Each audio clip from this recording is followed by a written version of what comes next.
Qulu ta'ala mukhbiran an Nuhin alaihissalam. Allah berfirman memberitakan perihal Nabi Nuh alaihissalam. Annahu anha ilahi. Wa huwa al-alimu alladzi la ya'zubu anhu syai'un. Annahu ma'al bunyani mutaqaddim.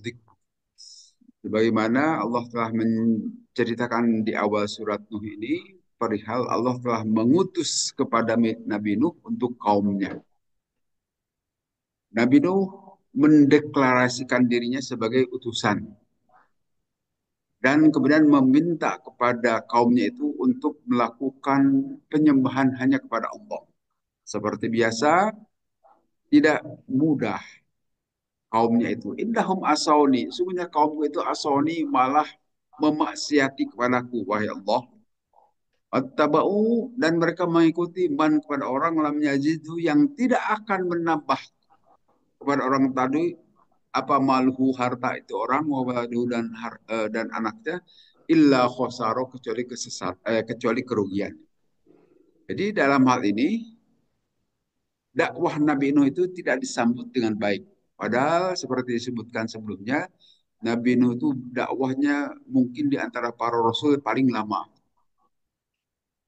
Karena beliau itu sampai 950 tahun berdakwah atau bahkan hidup di kalangan umatnya. Demikian lama sekali. Kita 100 tahun aja kan kelamaan. Ini 950 tahun. Hampir hampir satu milenium, kan? Hampir 1000 tahun itu. Lama sekali berdakwah, tetapi para pengikutnya sedikit saja.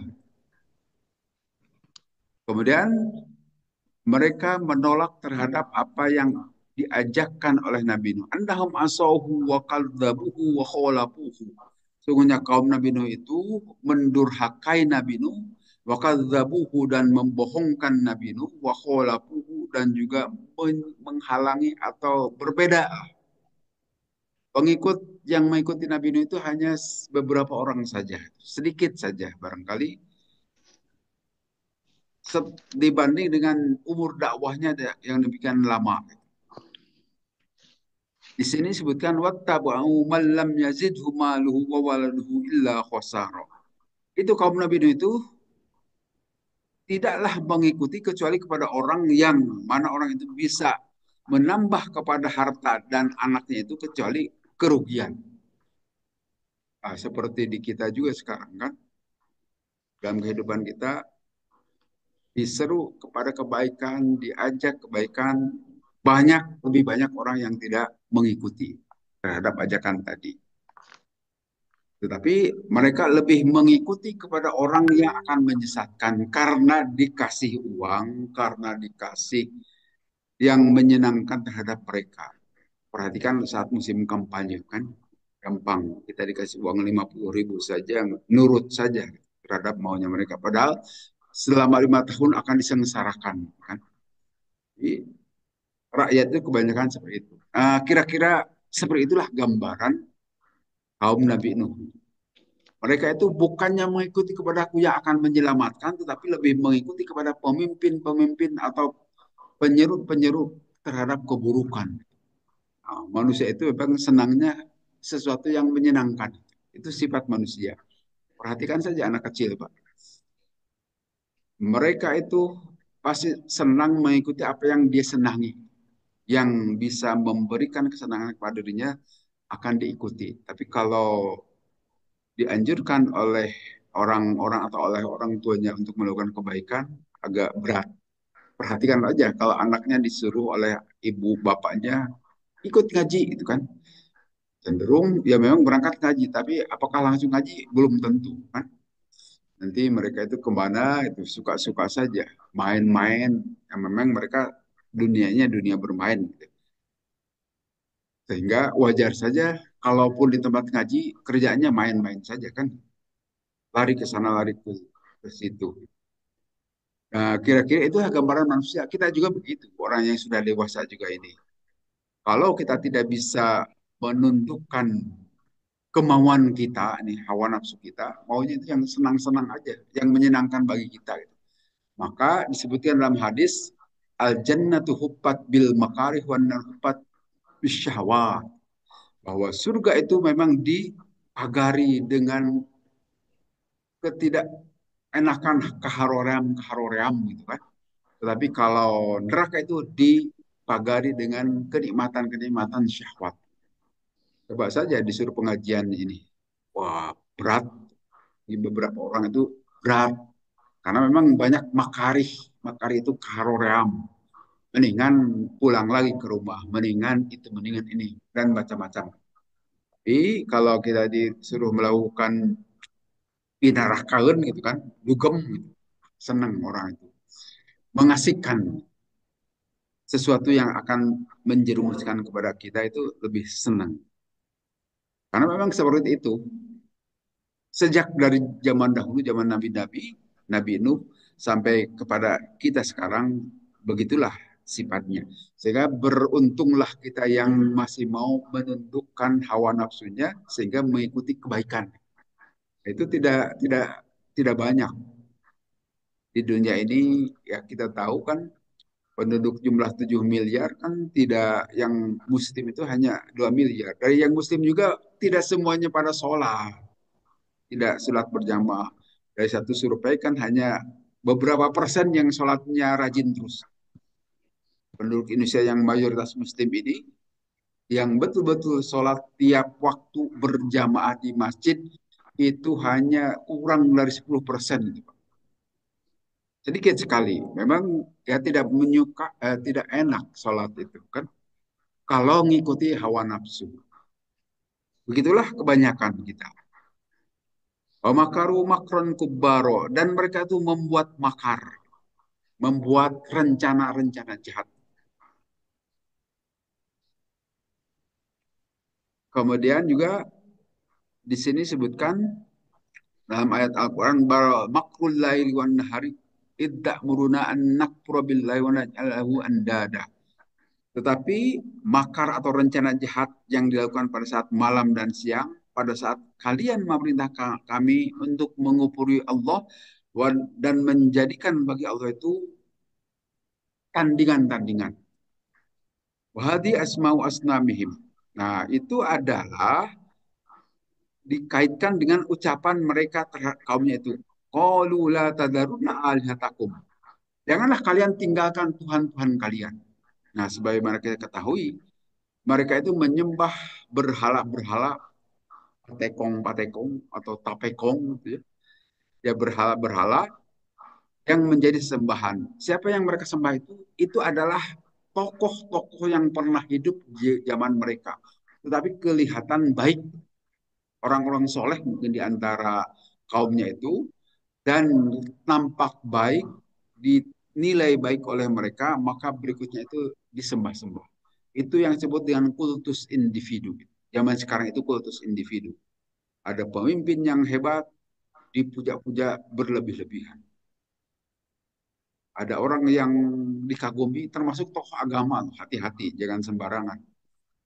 Kadang-kadang kita suka berlebih-lebihan memperlakukan bahwa kita menyukai, mencintai, silakan, boleh-boleh saja. Tapi cinta suka yang terbatas, jangan disamakan dengan cinta terhadap Allah. Cinta kita kepada Allah itu mutlak. Tapi kalau senang cinta kepada orang itu adalah terbatas, relatif. Tidak boleh mutlak. Selama orang itu ada di jalan Allah, silakan dicintai. Tapi kalau orang itu sudah mulai menyimpang, tidak perlu dicintai. Nah, ini adalah tokoh-tokoh yang mereka kagumi. Ada nama Waddan. Waddan itu ini bahasa mereka, Waddan. Kemudian Suwaan itu nama orang juga yang hidup pada saat itu. Yagus juga itu nama orang. Wayau juga nama orang. Nasro juga nama orang. Ini adalah tokoh-tokoh yang pernah hidup di kaum Nabi itu. Kemudian mereka itu mengagumkan, mungkin sehari-harinya baik, itu orang-orang soleh di antara kaum Nabi Nuh. Kemudian itu disembah-sembah. Dan itu perilaku zaman dahulu seperti itu. Sama seperti waktu Nabi Shallallahu Alaihi Wasallam diutus ke orang-orang kafir Mekah Quraisy. Nah, orang-orang Quraisy itu menyembah berhala-berhala. Sebagian dari berhala itu adalah tokoh-tokoh mereka juga, seperti Hubal, Manat, Ada tokoh-tokoh yang pernah hidup pada zaman mereka, kemudian dibuatkan patungnya karena kagum disembah-sembah. Kadang hal ini hati-hatilah, jangan kagum berlebih-lebihan. Sama seperti di kita itu zaman si siapa? Gubernur Ridwan Kamil itu akan dibuatkan patung Bung Karno. Nah, kalau dibuatkan patung Bung Karno ya boleh-boleh saja kan. Tetapi yang dikhawatirkan itu jangan kagum berlebihan kepada Bung Karno. Bagaimanapun Bung Karno itu manusia, gitu kan. Kita tahu sejarahnya. Memang beliau itu berjasa dalam pemerdekaan Indonesia, tapi bukan satu-satunya Soekarno. Banyak tokoh yang lain. Dan demikian juga kesalahannya tidak sedikit Soekarno itu, kan. Dia ditumbangkan jatuh dari kekuasaan zaman Orde Lama itu karena kesalahan dia, kan. Yang membolehkan terhadap PKI komunisme, menggabungkan kekafiran dengan keislaman, kan?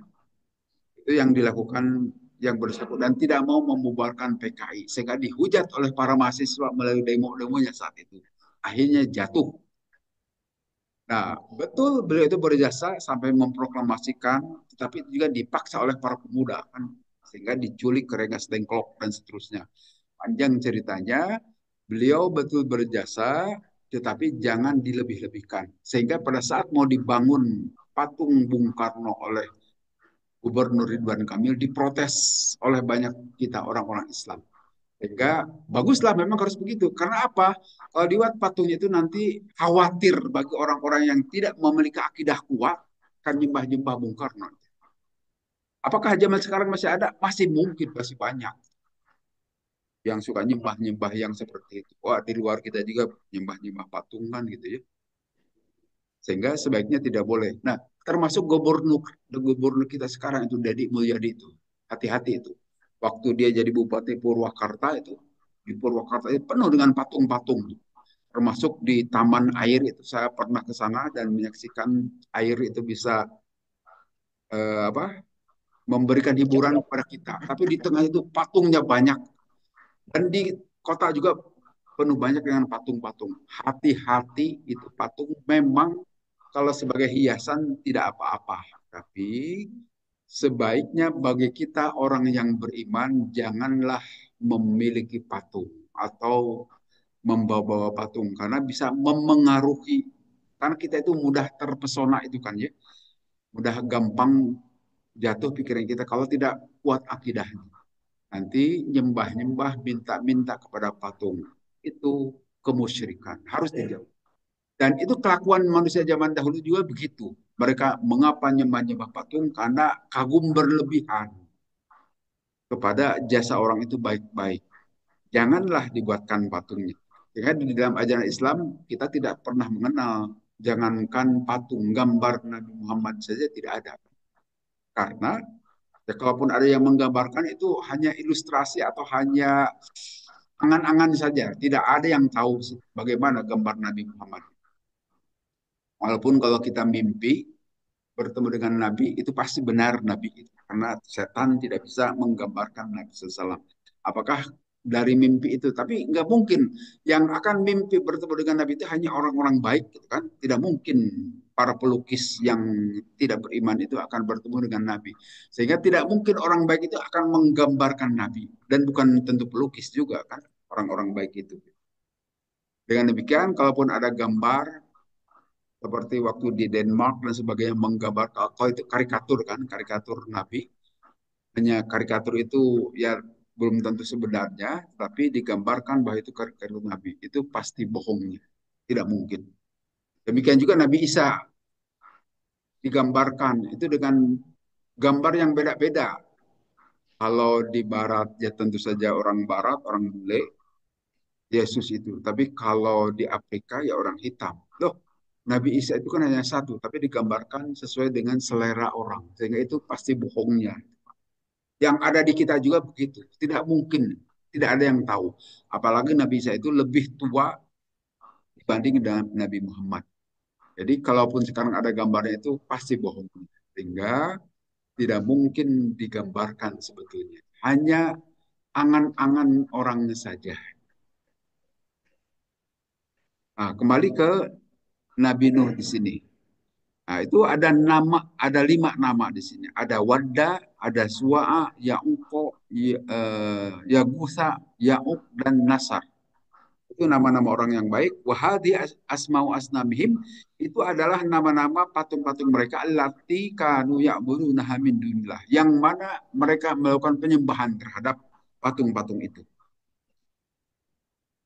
Maka dalam hal ini perlu dakwah itu diteruskan, gitu kan. Di kita juga kaum muslimin perlu dakwah diteruskan karena bisa saja kita terpengaruh dengan gampang nyembah-nyembah leluhur-leluhur kita. Dan itu yang dilakukan oleh leluhur kita juga kan. Seperti animisme, dinamisme itu kan menyembah leluhurnya. Karuhun mereka itu, yang disembah-sembah itu. Nah itu bisa terjadi, manusia itu bisa terpengaruh gampang. Maka karena itu perlu ada kajian secara rutin terus-terusan untuk saling mengingatkan, jangan sampai terpengaruh. Melalui pengajian, maka dalam ajaran Islam secara syariah ada ketentuan hari Jum'ah. Hari Jum'ah itu adalah untuk mengingatkan kepada kita melalui khutbah Jum'ah mengenai ajaran agama. Nah, itu per, per pekan. Kemudian per tahun melalui Idul Fitri, Idul Adha, itu ada kajian-kajian untuk mengingatkan kita. Demikian juga nanti kita di luar yang ditentukan syariah, kita melakukan kajian-kajian. Kajian seperti ini juga dilakukan zaman Rasul. Zaman Rasul dengan para sahabat biasa melakukan kajian-kajian. Dan demikian juga para ulama berikutnya, para sahabat, para tabiin, dan seterusnya. Selalu melakukan kajian-kajian untuk apa? Untuk mengingatkan. Karena manusia itu gampang berubah pikiran itu. Yang dikagumi kecuali yang sangat kuat keimanannya. Kalau yang imannya masih bisa dibeli Indomie itu gampang berubahnya itu. Maka di sini pentingnya ikut peringatan. Ya tentu saya silakan di mana saja. Tidak mesti di satu tempat, dimanapun. Apalagi zaman sekarang ada WA, ada radio, ada televisi, itu bagian dari kajian. Tapi hati-hati jangan ikut sembarang kajian. Karena bisa juga menyesatkan. Ada juga kajian-kajian yang sesat, yang tertutup, misalnya tidak terbuka. Oh, itu kajian yang menyesatkan. Hati-hati, jangan sembarang juga ikut kajian. Nah, kemudian di sini disebutkan Wadad itu adalah nama, oh, sudah saya kira itu tokoh-tokoh yang terkenal ya di kalangan kaum Nabi Nuh alaihissalam waktu itu. Orang yang dikagumi. Yang seperti sekarang juga hati-hati jangan sembarangan bagi kita. Saya kira Alhamdulillah masyarakat Jawa Barat masih ngeh, masih sadar tidak mau dibangunkan patung Bung Karno sehingga tidak jadi. Ridwan Kamil turun sudah selesai tidak diteruskan itu. Tapi sekarang gubernur sekarang juga hati-hati ini. Sekarang sudah mulai bertentangan dengan para ulama, baik dari Muhammadiyah, dari Persis, dari NU, termasuk dari MUI. Udah mulai bertentangan. Diawali ya dengan banyak perilaku yang tidak bagus. Silakan tonton itu video-video KDM Deddy Mulyadi itu. Dia itu di satu sisi memang dikagumi sebagai orang yang tahu tasawuf. Nah, kalau tasawuf yang benar itu tidak mungkin meninggalkan syariat. Kalau tasawuf sekedar kan karena ada pengikut tasawuf sampai sudah meninggalkan tidak mau sholat lagi gitu. Itu tasawuf ngaco itu yang. Kalau tasawuf yang benar itu adalah tetap dia melakukan kegiatan syariat, melakukan sholat, melakukan puasa dan seterusnya rukun Islam, tetapi menjadi lebih baik itu akhlak. Karena tujuan Nabi SAW kan gitu. Innamali buistu liutamima makarima akhlak. Sungguhnya aku ini diutus untuk menyempurnakan akhlak. Nabi tidak menyatakan untuk menyempurnakan sholat. Tetapi buah dari sholat itulah harus jadi akhlak. Akhlak yang baik, perilaku yang baik. Jadi mana mungkin bisa berperilaku baik kalau tidak ada syariatnya. Nah kalau syariatnya kacau, yang penting mah tidak perlu nyolong, tidak perlu menyakiti orang lain. Betul, memang itu tujuan dari sholat, tujuan dari semua ibadah itu. Supaya kita berperilaku baik kepada orang lain. Tetapi kalau tidak ada itu, tidak kuat akarnya. Maka karena itu tetap tidak mungkin itu seorang yang mengamalkan tasawuf tanpa mengamalkan syariah. Harus, tidak mungkin. Karena sementara orang ada yang mengagumi gubernur kita itu sebagai penganut tasawuf. Tapi dia sendiri dalam satu video menyatakan bukan orang Islam. Katanya. Yang disembah-sembah itu kan Hmm. Nyi Roro Kidul itu. Ah, itu udah jin, nyembah-nyembah jin itu sama dengan dukun saja. Jadi bagi kita hati-hati, saya hanya mengingatkan saja karena ini sudah jadi masalah kita. Dan ternyata di Jawa Barat itu 60% memilih yang bersangkutan. Saya heran juga itu karena memang baik kepada rakyat mungkin ya. Ya dari sisi itunya bagus itulah memang yang diinginkan harus begitu. Tapi harus jelas juga dasarnya. Dasarnya itu ibadah kepada Allah. Kalau ibadah kepada Nyi Roro Kidul itu bohong-bohongan. Apa bedanya dengan Jokowi? Nanti nipu juga kan setelah 10 tahun ketahuan. Lihat saja ini juga. Kalau tidak kuat fondasinya, baru ketahuan setelah selesai nipu juga kepada kita. Kita berhasil ditipu.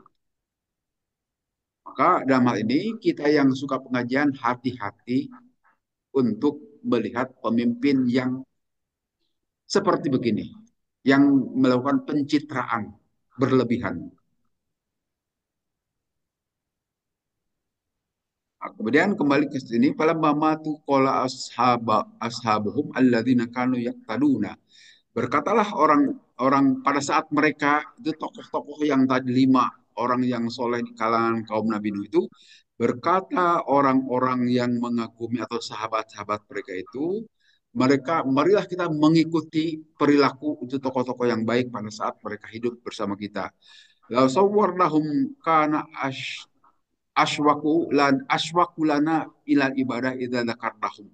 Nah, mereka sampai terkagum-kagum mengikuti jejak langkah dari tokoh-tokoh yang katakanlah mereka baik, soleh pada saat itu. Kemudian pasawaruhum maka mereka menggambarkannya falamma matu wajah akhuruna dabun ilahim iblis. Maka pada saat itu datanglah iblis memengaruhi. Ya sekarang juga masih bisa datang itu iblis. Pak. Apakah yang jelas iblis itu bisa dalam bentuk yang bukan wujud asli. Ya sudah dijelaskan waktu pengajian Pak Tiannya. Itu bisa karena yang nama jin atau iblis itu bisa mencala putra, mencala putri, bisa menyerupakan selain wujud aslinya. Bisa saja wujud seperti seolah-olah seorang manusia yang pakai sorban, pakai kopiah, haji dan sebagainya sehingga kita terkagum-kagum. Tapi itu nipu, bisa saja itu. Atau dalam bentuk lain, mengajak-ajak mereka menyembah kepada patung tadi. Inna makanu ya'budunahum wa hum yusqawuna. Nah, maka marilah kita menyembah kepada patung-patung ini. Maka mereka diberi makan atau diberi minum di sini bil matori dengan air hujan. Fa'abaduhum, maka akhirnya kaum Nabi Nuh itu lebih menyembah kepada tokoh-tokoh yang 5. Karena lebih kelihatan jelas itu Tuhan kami itu kelihatan itu. Yang disebutkan oleh Nuh itu tidak jelas mana Allah itu. Padahal dilihat dari sisi perilaku Tuhannya jelas, apakah mereka bisa bergerak, apakah mereka bisa ngiuhan pada saat ada kepanasan, pada saat ada hujan, ternyata tidak bisa juga. Tidak bisa bergerak tapi disembah-sembah. Itulah kelakuan sampai sekarang juga begitu kan, tuh ada yang disembah-sembah. Tapi pada saat mereka dipindahkan harus dipindahkan juga oleh orang, tidak bisa pindah sendiri. Jadi pinteran yang nyembah daripada yang disembah. Itu otaknya di mana? Tidak jalan otaknya itu. Nah, kalau kita itu nyembah kepada yang lebih hebat, yaitu Allah. Yang memang tidak kelihatan, tapi efeknya tampak. Tampak dalam kehidupan kita. Kan sesuatu yang tidak kelihatan itu berarti, bukan berarti tidak ada. Jangan jauh-jauh, kita juga yakin mungkin dengan namanya bakteri, yakin dengan adanya virus, kita tidak bisa melihat dengan mata telanjang begini. Kan? Tetapi efeknya ada. Kita bisa sakit flu, pilek, dan sebagainya itu akibat virus. Atau sakit yang lain akibat bakteri. Nah, kalau itu ditiadakan baru kita. Artinya, diceritakan dalam wacana itu ada sesuatu yang tidak kelihatan oleh kita. Tetapi ada efeknya. Kita bisa merasakan sakit. adanya virus. Nah, apakah kita juga tidak pernah melihat Allah sehingga kita tidak percaya? Ya, silahkan saja kalau cara berpikirnya begitu. Tapi kita lihat efek kehidupan ini, keteraturan alam ini, siang dan malam selalu begitu. Mungkinkah terjadi dengan sendirinya? Tidak mungkin, pasti ada yang mengatur. Kemudian demikian dan sebagainya. Dalam kehidupan kita sehari-hari selalu ada aturan sehingga pesawat terbang yang bisa terbang di Indonesia bisa juga terbang di Amerika, bisa terbang di Eropa, bisa terbang di India dan sebagainya. Itu karena hukum gravitasinya sama. Gravitasi di muka bumi ini sama di seluruh permukaan bumi. Nah, itu menggunakan hukum gravitasi itu bisa terbang pesawat itu dan seterusnya. Nah, tidak mungkin itu tanpa ada yang mengatur. Kita saja zaman sekarang coba, kita sudah mengenal di dunia komputasi itu artificial intelligence. Kita kagum kan, itu teknologi baru ini Pak. Sekarang sedang berkembang ramai itu. Artificial intelligence. Artificial intelligence itu adalah kecerdasan buatan. Komputer bisa berpikir seperti manusia. Seperti di sini, kita mau buat artikel, membuat tulisan itu kan pusing ya. Saya kira tidak semuanya senang itu. Di antara kita, walaupun dosen itu belum tentu senang nulis itu. Berat. Nah, sekarang itu bisa menggunakan bantuan artificial intelligence. Kita minta saja, nulis saja. Misalnya, tolong tuliskan sebuah artikel berjudul ini. Ditulis oleh artificial intelligence dan lengkap itu, Pak. Bisa sampai berhalaman-berhalaman. Padahal kita nulis satu halaman saja belum tentu bisa, kan? Berat tuh nulis itu. Tapi dengan bantuan artificial intelligence bisa berhalaman-berhalaman dan itu adalah enak masuk akal rasional. Nah, itu hebatnya komputer zaman ini. Dan bukan hanya itu, artificial intelligence itu bisa mengerjakan macam-macam, banyak hal. Tapi yang gampang saja, silahkan masuk ke chat GPT, kemudian kita mau presentasi, membuat bahan presentasi, bisa masuk ke Gemini, bisa masuk ke Napkin dan sebagainya. Itu artificial bahan presentasi yang biasa kita buat dalam PowerPoint dibuatkan oleh artificial intelligence berhalaman-berhalaman. Sebutkan saja kita mau membuat apa. Gitu. Hebatnya komputer saat ini. Dan sekarang juga baru saja ditemukan komputer yang menggunakan saraf seperti saraf manusia. Artinya komputer ini komputer biologi. Nah, kehebatan manusia itu kan bisa belajar. Kita belajar ngaji hanya satu halaman, berikutnya itu bisa ngaji sendiri misalnya. Kita bisa ngembangkan, kalau kita belajar sepeda, pertama itu jatuh-jatuh itu sepeda. Tapi kalau sudah terus-terusan itu makin hebat, bisa dia menjadi pemain akrobat segala itu kan, karena proses belajar. Nah, itu kelebihan manusia itu bisa belajar mengembangkan diri. Nah, komputer yang saat ini yang ditemukan itu komputer neural network, jaringan yang menggunakan saraf manusia. Jadi bukan listrik lagi, bukan elektrik lagi komputer itu, tapi tetap sudah biokimia. Jadi di dalamnya itu sudah menggunakan jaringan-jaringan neuron seperti otak manusia yang bisa belajar. Artinya kalau komputer sekarang itu baru bisa belajar, baru bisa bekerja kalau ada software kan. Tapi kalau komputer yang neural network tidak perlu ada software lagi, bisa belajar sendiri. Hmm. Hebat kan? Walaupun Iya. itu baru permulaan.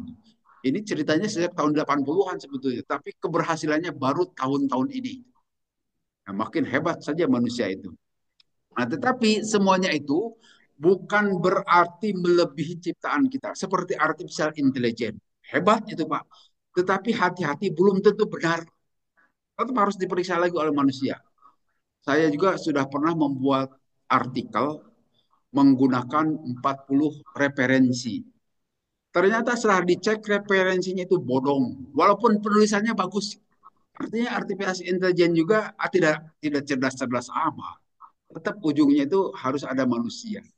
Sehingga dari 40 referensi yang benar itu hanya 8. Jadi yang selain itu bodong. Setelah dicek di Google Scholar, tidak benar ternyata. Termasuk logikanya juga harus dicek lagi oleh kita. Belum tentu betul. Jadi sepintar-pintarnya artificial intelligence ciptaan manusia tetap lebih pintar ciptaan Allah. Jadi dalam hal ini itulah bukti keberadaan Allah, bahwa sehebat apapun manusia ujung-ujungnya ya tidak hebat juga, tetap saya mati juga. Nah, kalau Allah tidak akan pernah mati. Allahu la ilaha illa huwal hayyul qayyum. Qayyum. Itu adalah yang terus hidup dan terus berdiri sendiri tanpa perlu orang lain.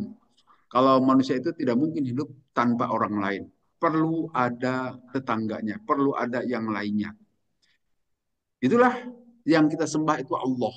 Jadi tidak perlu kita melihat Allah secara langsung saat ini, tetapi efek dari keberadaan Allah, dan itu jelas ada deklarasinya di dalam Al-Quran. Sayalah Allah, Qul huwallahu ahad, Allahu samad, jelas. Jadi kita yakini keberadaan Allah itu benar. Dan itu adalah wahyu, bukan seperti pernyataan-pernyataan dalam perjanjian baru atau perjanjian lama.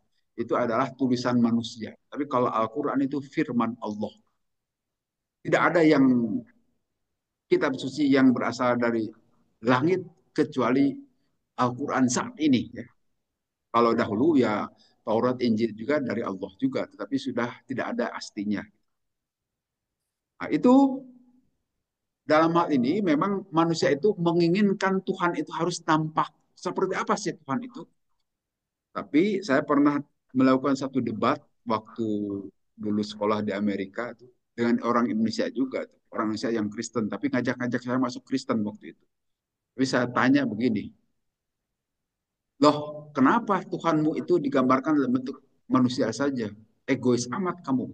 Padahal yang butuh Tuhan itu bukan hanya manusia, burung juga butuh Tuhan, kemudian kerbau juga butuh Tuhan, kambing dan sebagainya butuh Tuhan. Tapi Tuhan itu diserupakan dengan bentuk manusia. Egois amat kalian manusia. Terus bagaimana kalau binatang-binatang atau makhluk lain itu membutuhkan Tuhan, tapi Tuhannya manusia? Nggak bisa menjawab gitu, Pak. Demikian juga waktu itu saya tanya, kalau Nabi Adam kalau orang Kristen itu mengakui Nabi Adam tidak? Oh iya, kami mengakui. Coba bandingkan bagaimana proses penciptaan Adam dan proses penciptaan Nabi Isa. Nabi Adam itu tidak punya bapak, tidak punya ibu. Tapi kalau Nabi Isa hanya tidak punya bapak. Kehebatan mana coba? Jadi kalau saya harus nyembah dua Nabi ini, mendingan saya nyembah Nabi Adam. Oh, nggak bisa jawab juga itu. Oh, memang begitu aturannya. Ya udah kalau aturan madinya lah gitu kan. Tapi secara logika itu tidak masuk akal. Kan? Akhirnya ya walaupun saya diberi makan Indomie, ya udah setelah itu pulang saja. Oh, tidak jadi. Walaupun saya beli mobil dari yang bersangkutan, gitu, Pak. Karena waktu itu di Amerika tidak tidak banyak angkot seperti di Indonesia, hanya ada bis kota dan taksi saja. Kalau untuk keperluan belanja dan sebagainya itu, kalau tidak punya kendaraan sendiri repot, gitu. Maka harus punya mobil waktu itu. Nah, saya beli mobil dari dia, tetapi dia mendakwai saya supaya ikut ajaran mereka. Termasuk ada pendeta-pendeta yang orang Indonesia juga, namanya Solihin Taslam kalau tidak salah. Namanya nama Islam tapi sudah jadi pendeta di Amerika waktu itu. Bisa ditunjukkan, nuh lihat orang ini. Tapi justru saya alhamdulillah tidak bisa terpengaruh. Nah artinya di sini orang itu termasuk zaman dahulu sampai sekarang menginginkan menyembah itu sesuatu sembahan yang bisa terlihat. Tapi ternyata yang bisa dilihat itu bentuknya manusia, terlalu naif gitu kan. Kok yang disembah itu digambarkan dalam bentuk manusia? Terus itu makhluk yang lain bagaimana mau menyembah kepada Tuhannya? Padahal dia juga butuh Tuhan.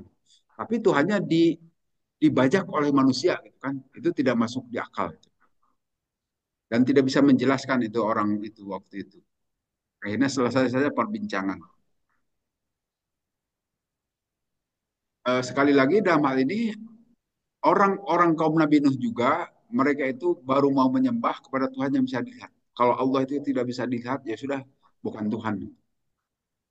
Dan perilaku ini sama sampai sekarang juga begitu. Kita juga begitu kan nyembah ingin yang kelihatan. Padahal yang paling penting itu adalah bukan persepsi kita Tuhan itu, tetapi harus persepsi Tuhan. Nah, yang membuat persepsi Tuhan tentang Tuhan itu siapa? Itu dalam semua ajaran agama hanya Islam. Hanya dalam Islam itu. yang menyatakan Allah itu adalah begini-begini. Tapi kalau di dalam kitab-kitab yang lain itu tidak ada. Termasuk Yesus juga tidak pernah menyatakan dirinya ingin disembah. Tidak pernah ada dalam kitab perjanjian baru ataupun perjanjian lama. Jadi itu persepsi orang gereja saja. Bagaimana cara nyembahnya juga suka-suka mereka kan. Ada dalam ajaran Islam itu menyembah kepada Tuhan sesuai dengan yang sudah ditentukan oleh Tuhan, oleh Allah itu. Kita melakukan sholat bukan rekayasa kita cara sholat itu. Kita puasa bukan cara kita, tetapi disuruh oleh Allah. Begitu caranya. Tapi kalau yang dilakukan oleh para penyembah agama lain, kan suka-suka mereka. Nyanyi-nyanyi dan sebagainya. Adakah ajaran nyanyi yang diajarkan Nabi Isa? Tak jelas. Jadi sekali lagi dalam pengajian ini kita disuruh berpikir. Marilah kita berpikir. Gunakan akal pikiran kita. Jadi sadari keberislaman kita itu memiliki dasar pemikiran yang kuat dan harus disadari oleh kita semua. Tidak sekedar ikut-ikutan, mentang-mentang kita dilahirkan dari kedua orang tua yang Islam, jadilah orang Islam itu bagus. Tetapi lebih bagusnya sadari, pelajari supaya kita makin kuat dalam keislaman ini. Tidak hanya ikut-ikutan. Waqad adallu katsira, dan mereka kaum Nabi Nuh itu telah sesat makin banyak. Al asnamu allati ittakhaduha adallu biha khalqan katsiran. Nah, itu berhala-berhala yang mereka ikuti itu sudah menyesatkan mereka dengan penyesatan yang demikian banyak. Fa ini samarut ibadatu fil quruni ila jamanina hada bil arabi wal ajmu sair sunufi bani Adam. Itulah mereka tetap melakukan penyembahan kepada berhala-berhala. Jadi kalau yang mengikuti Nabi Nuh itu hanya sedikit, umumnya mereka menyembah terhadap leluhur-leluhur mereka. Sama seperti para dukun dan orang-orang yang zaman dahulu suka mengistimewakan para leluhur. Bahkan disembah-sembah, penghormatan berlebihan. Boleh kita menghormati para leluhur, menghargai jasa-jasa mereka. Silakan, memang itu adalah kita sampai seperti ini itu karena ada jasa sebelumnya dari nenek-nenek moyang kita. Kita tahu dari perubahan sejarah kan tidak mungkin kita membangun masjid sebesar ini kalau sebelumnya tidak didahului bangun masjid yang kecil. Itu jasa siapa? Jasa para leluhur kita. Hargai seperti itu. Kemudian kita membangun lebih bagus lagi ini, itu tidak mungkin sekali lagi langsung jadi bagus ini tanpa didahului pembangunan sebelumnya. Nah, di situ ada jasa para orang tua kita. Hargai, doakan melalui doa-doa kita. Maka kita suka mendoakan Allahumma birlil muslimina wal muslimat wal mu'minin wal mu'minat. Itu sebetulnya mendoakan kita berterima kasih terhadap jasa-jasa mereka. Tapi tidak boleh menyembah-nyembah. Kita mendoakan mereka bagus karena kita memperoleh kebaikan akibat kebaikan mereka juga sebenarnya. Demikian juga dalam semua kehidupan itu ada teknologi sekarang pakai HP dan sebagainya, tidak ujuk-ujuk jadi HP, tapi tentu ada telepon kabel dahulu sebelumnya. Tidak langsung jadi telepon kabel, tapi ada pembicaraan orang menggunakan bohlam atau menggunakan benang dahulu. Nah, itu berkembang budaya manusia itu makin ke sini makin maju. Nah, kita berterima kasih kepada mereka, termasuk banyak tokoh-tokoh yang kita kenal dalam sejarah yang telah menjadikan kehidupan kita makin bagus. Ada mobil itu tidak ujung-ujung jadi mobil. Ada penemuan-temuan awal dan seterusnya. Makin ke sini makin maju saja kan. Kita tetap berterima kasih kepada mereka. Tetapi sekali lagi bukan untuk disembah-sembah. Nah, yang terjadi zaman dahulu berterima kasihnya itu berlebihan sampai disembah-sembah. Tidak boleh seperti itu. Kita juga sekali lagi berterima kasih kepada Presiden Soekarno, kepada Presiden Soeharto, kepada mereka yang berjasa kepada kita, menjadikan kehidupan kita seperti ini. Mereka semuanya orang-orang yang berjasa. Kita hargai. Tidak apa-apa kita angkat mereka sebagai pahlawan kan di dunia ini. Walaupun nanti di akhirat itu adalah urusan Allah. Nanti Allah akan menilai mereka dan seterusnya. Nah, di sini berhala-berhala itulah yang telah menjadikan mereka makin tersesat. Kemudian dalam sebuah doa yang disampaikan oleh Nabi Ibrahim disebutkan begini. Waj'nubni wa baniyal anak budal asnam. Wahai Allah, jauhkanlah aku dan juga anak-anakku untuk melakukan penyembahan terhadap berhala. Itu doa Nabi Ibrahim. Dan saya kira perlu kita ikuti terus. Nabi Ibrahim itu orang yang dikasihi oleh Allah. Disebutnya Khalilullah. Robbi indahunna adlalna katsiran minan nas.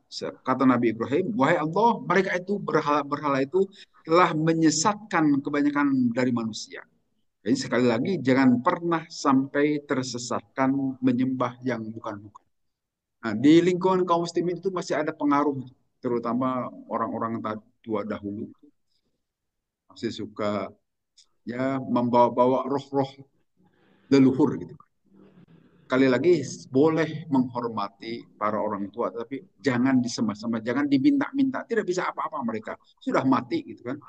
Boro-boro menolong kita di alam kuburnya saja belum tentu selamat mereka. Dan menghadapi siksaan dari Allah. Jadi ngapain minta-minta ke kuburan? Termasuk kuburan orang-orang baik. Tidak bisa apa-apa. Jangankan ke kuburan wali, ke kuburan Nabi SAW saja kita dilarang meminta-minta. Kecuali membacakan doa silahkan. Doakan mereka yang sudah mati semua. Tapi tidak boleh minta-minta. Kemudian Nabi Nuh menyatakan mimma khotiatihim ugrik wa udikhlunaro. Dari kesalahan-kesalahan mereka maka mereka ditenggelamkan dan dimasukkan ke dalam neraka. Falam yajidulahu min dunai ansoro. Maka mereka tidak mendapati selain dari Allah para penolong. Kita sudah menceritakan peristiwa banjir zaman Nabi Nuh sebelumnya. Saya kira tidak perlu diulang. Waqala Nuhun Rabbila tadar alimna kafirin lajjaro. Nah, ini adalah nabi-nabi zaman dahulu seperti ini. Nabi Nuh, wahai Allah, janganlah engkau tinggalkan di muka bumi ini dari orang-orang kafir tempat tinggal. Nah, doanya itu keras-keras gitu, Pak. Kejam-kejam. Kalau kita katakan kejam mungkin gitu. Tapi dari Nabi Muhammad tidak ada doa yang seperti ini. Nabi SAW itu sewaktu beliau diburu, waktu ke Taif saja, waktu ditawari malaikat Jibril, bagaimana kalau saya hancurkan itu kaum Taif itu dengan mengangkat gunung itu. Nabi memohon kepada malaikat Jibril jangan ditimpakan, biarkan bisa saja sekarang orang-orang tua itu yang kufur kepada Allah, tapi bisa saja nanti anak-anaknya menjadi baik. Jadi itulah Nabi Rahmah, rahmatan lil alamin, tidak kejam. Tapi kalau Nabi yang dahulu begitu, kalau umatnya ya wajar juga mungkin ya. 950 tahun, ratusan tahun didakwahi, tapi berdegong-berdegong itu. Sehingga wajar saja mendoakan ya Allah, hancurkan saja itu kaum. Kita juga mungkin berdakwah puluhan tahun gitu. Berdegong-berdegong, ya terserah Allah, doa yang tidak baik. Nah, tetapi itu adalah yang dilakukan oleh Nabi Nuh waktu itu. Boleh-boleh saja. Nah, Nabi Nuh di sini, ya Allah jangan jadikan bumi ini sebagai tempat tinggal orang-orang yang kafir. Karena kalau engkau membiarkan mereka hidup di muka bumi itu, tidaklah mereka kecuali akan menyesatkan hamba-hamba yang lain. Karena kekuatan kesesatan itu lebih baik, lebih besar energinya. Dan tidak akan melahirkan kecuali anak-anak yang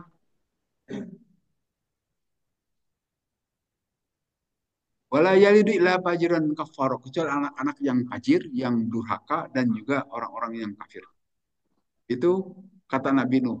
Ingin dibersihkan dari orang-orang yang jadi inginnya muka bumi ini sudah diisi oleh orang-orang muslim saja. Tapi doa Nabi Nuh ini tidak dikabul ya. Ya memang waktu itu dikabulkan melalui banjir. Habislah orang-orang durhaka zaman Nabi Nuh. Tapi kemudian dari Nabi Nuh yang baik-baik itu melahirkan juga yang tidak baik seperti sekarang ini. Tidak semuanya beriman. Karena tidak akan mereka itu di muka bumi kecuali menyesatkan. Betul, saya kira cerita yang menyesatkan lebih baik, lebih banyak. Agama-agama selain Islam itu adalah semuanya menyesatkan dan banyak pengikutnya. Rabbik firli wahai Tuhanku, ampunilah aku dan kedua orang tuaku. Nah ini doa mendoakan diri sendiri dan dua orang tua itu sudah diajarkan jauh di zaman Nabi Nuh alaihissalam. Sehingga kita juga jangan lupa selalu doakan kepada orang tua. orang tua yang masih hidup ataupun yang sudah meninggal. Selalu jangan pernah tidak mendoakan orang tua. Selepas sholat fardu setidaknya. Selalu doakan. Karena kita berterima kasih yang demikian banyak. Karena kalau tidak ada jasa mereka, kita tidak akan hidup di muka bumi. Dan itu juga dipesankan oleh Allah. Bukan keinginan kita. Selalu doakan orang tua. Jangan pernah tidak mendoakan orang tua. Ya Allah, ampunilah aku dan juga kedua orang tuaku dan kepada orang yang masuk ke dalam rumah, orang yang baik-baik yang beriman. Walil mu'minin wa mu'minat dan juga kepada orang-orang yang beriman laki-laki dan orang-orang beriman perempuan dan janganlah engkau tambah kepada orang dolim kecuali kehancuran. Ini tambahan. Walaupun kita juga mendoakan orang dengan keburukan sebetulnya tidak dilarang, silahkan saja. Tetapi bagi kita yang berakhlak lebih tinggi, sebaiknya tidak perlu mendoakan. Biarkan Allah yang akan membalasnya. Gitu kan. Walaupun dalam hadis Nabi dibolehkan kan doa orang yang terdolimi lebih kuat. Jadi kalau satu waktu kita terdolimi, doakan kepada orang itu supaya ada kehancuran bisa dikabulkan oleh Allah. Tapi kalau lebih baik lagi kalau kita bisa menahan diri. Jangan langsung minta didoakan. Karena kita bercontoh dari akhlak Nabi. Nabi SAW juga tidak mendoakan keburukan. Kecuali kepada orang-orang yang keterlaluan. Atau peristiwa Ro'lin dan Dakwan itu. Nabi mengutus 70 orang penghafal Quran ke satu kabilah, tapi sesampainya itu di situ para penghafal Quran yang 70 orang itu bukan disambut dengan baik, tapi dibunuh. Maka nanti ada kunut nazilah. Nazilah kunut yang dilakukan setiap waktu sholat itu, kunut nazilah. Dicontohkan oleh Nabi SAW. Tapi kemudian dilarang oleh Allah. Sudah, jangan didoakan supaya Nabi dengan keburukan. Akhirnya diberhentikan kunut nazilah oleh Nabi SAW. Ini masih panjang, tapi waktunya sudah 6:30. Saya kira cukup saja sampai di sini penjelasan kita. Kalau diskusi mangga, kalau tidak kita berdoa saja.